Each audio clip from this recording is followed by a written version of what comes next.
But I must confess that I am sceptical about such a process of indicative votes.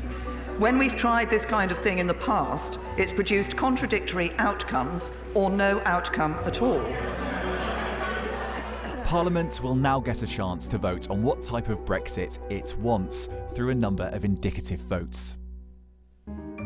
A series of options on how to proceed will be given to MPs to vote for.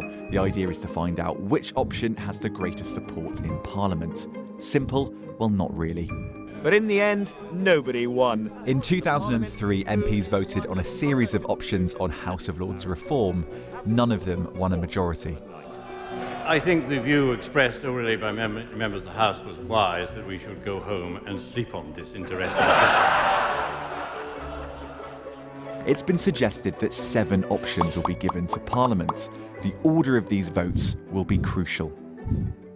The sequencing of how motions might be voted on during indicative votes, so the order in which you might vote on, for example, the option of revoking Article 50, of no deal Brexit, of membership of the single market, it matters because some MPs, if their preferred option has already been rejected, they'll be more willing to support an alternative. So if you're a group of MPs who supports one option for leaving the EU, then you want your option to come last because you're more likely to be able to persuade other MPs to support it at the end of the series of votes.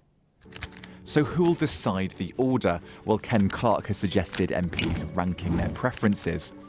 The order could also be chosen by the Speaker, although many in the Conservative Party worry that he's not a neutral arbiter. So far, many of these options have already been voted on. It's not at all clear that any have a parliamentary majority. For example, May's deal, no deal, and second referendum have already been defeated. Even if there is a majority for, say, a customs union, the votes are non-binding on the government.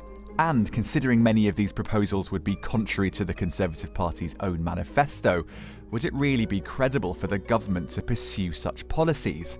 And then, of course, there's Europe. There's also the question of what the EU will be willing to negotiate. So if the Parliament approves something that actually the EU have already ruled out, it's very tricky for Theresa May to really go away and do anything with that, because we can sort of negotiate amongst ourselves in Westminster, but the key negotiating partner is in Brussels. And there are other variables. Will Labour and the Conservatives whip their MPs to vote in a certain way? And how will the wording of each option be decided?